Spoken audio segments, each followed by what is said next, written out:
Meron pang isang bata sa bahay, si Marco. Anak daw yun ng kapatid ni Sir na namatay. Inampun niya yung bata dahil ulila na nga. Eh, tita na nga ang tawag kay ma'am.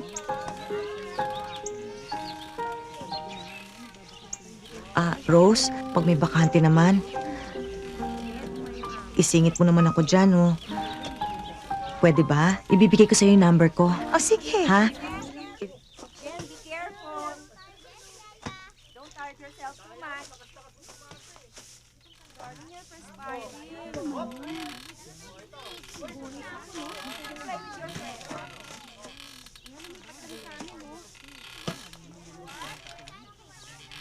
Ay, ang cute-cute naman ng baby. Anong pangalan niya? Abby, Hello, Abby. How are you?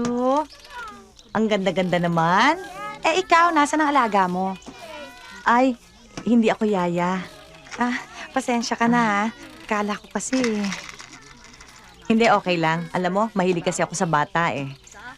Wala kasi akong anak. Ako nga pala si Malu. Ako si Rose. Taga dito ka ba sa subdivision? Ngayon lang kita nakita. Hindi. Galing ako dyan sa isang bahay dyan. Naghahanap kasi sila ng katulong. Kaso, pagpunta ko doon, may nakuha na pala silang iba. Sayang naman. Paano ka na niyan ngayon? Maghahanap na lang ako ng ibang trabaho. Ikaw, sino ba ang amo mo? Diyan ako, kina Mr. and Mrs. Morcilia. Dito lang sila, malapit lang ang bahay. Ang lalaki ng mga bahay dito, no? Grabe. Sinabi mo pa. Nako, ang kwarto nga ni ma'am, halos ganun nakalaki ang bahay namin sa probinsya. Ang problema, halos hindi na kami magkakitaan, lalo pat kung kokonti lang kayo. Ganun ba? Kumusta naman yung tulugan ninyo? Meron kami sariling quarters, meron kaming sariling banyo, meron kaming sariling kainan. Talaga? Alam mo, ako yung dati kong amo. Ang laki-laki din ng bahay nila. Kaya lang, yung tulugan ng mga katulong, ang liit. Kaya umalis ako doon eh. Ay, sa amin malaki. Halos hindi na nga talaga kami nagkikita ng mga amo ko. Si Sir, maga pa lang, umaalis na. Halos ating gabi na nga kung dumating. Si Ma'am naman, taga-mando lang. Halos hindi na talaga kami nagkikita-kita. Ganun ba? Oo. Ilang kayong katulong sa bahay na yun? 5. Naku, ang dami nyo pala. Samantalang, iisa lang naman ang baby. Hindi. Meron pang isang bata sa bahay, si Marco. Anak daw yun ng kapatid ni Sir na namatay.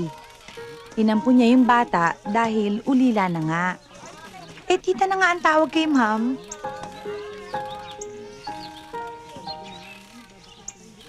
Rose, pag may bakante naman,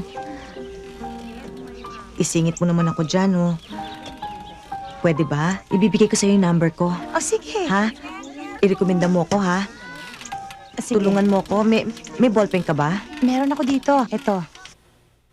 Yes, I think NeoTrade is strong enough to ignite positive feedback on its own. And we can very well choose control for some of our products. And openness for others, right? Arnel, could you supply all the members of the board a complete and updated list of all our products? Yes, ma'am. Meeting adjourned. Very well. Leah, can you help me with that? We'll see you later. Yeah, sure. That was a pretty good meeting. Thanks. Ninong, Yeah, may I talk to you in my office, please? sure.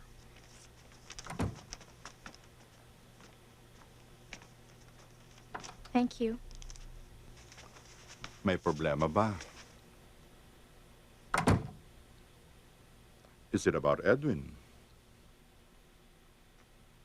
No, Ninong. Well, I must admit that your father was so impressed with Edwin when he was still working with us. But when you got married, he was so worried. Pero kasi, ikaw ang unika iha, wala siyang magawa. At bago namatay ang papa mo, pinagbiling ka niya sa akin. Dahil let's face it, ako lang ang natitira mong kamag-anak na malapit sa'yo. So if there's anything that's bothering you, just let me know. Okay, Iha? Come in. Ma'am, para sa inyo po. Thank you. Welcome.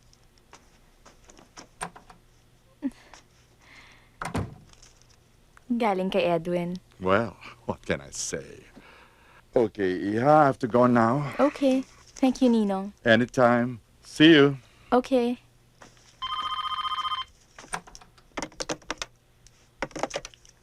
Hello? This is your secret admirer. Ikaw talaga. You like the flowers? Of course, I love the flowers. Yung roses, bright ko sa'yo yan para pumayag kang makipaglan sa akin. Morning, sir. Eh, alam ko naman hindi mo matatanggihan. So, paano tayo? Melis, 30 minutes? Sure. By the way, mahigpit kong pinagbiling kina Manang Bining at Jess na wag magpapasok ng kahit sino sa bahay. Yung ibang katulong ba sinabihan mo? Oh. Edwin, what's wrong? This past few days, medyo... Sweetheart, sa panahon ngayon mahirap na. You can never tell kung anong mangyayari. Okay.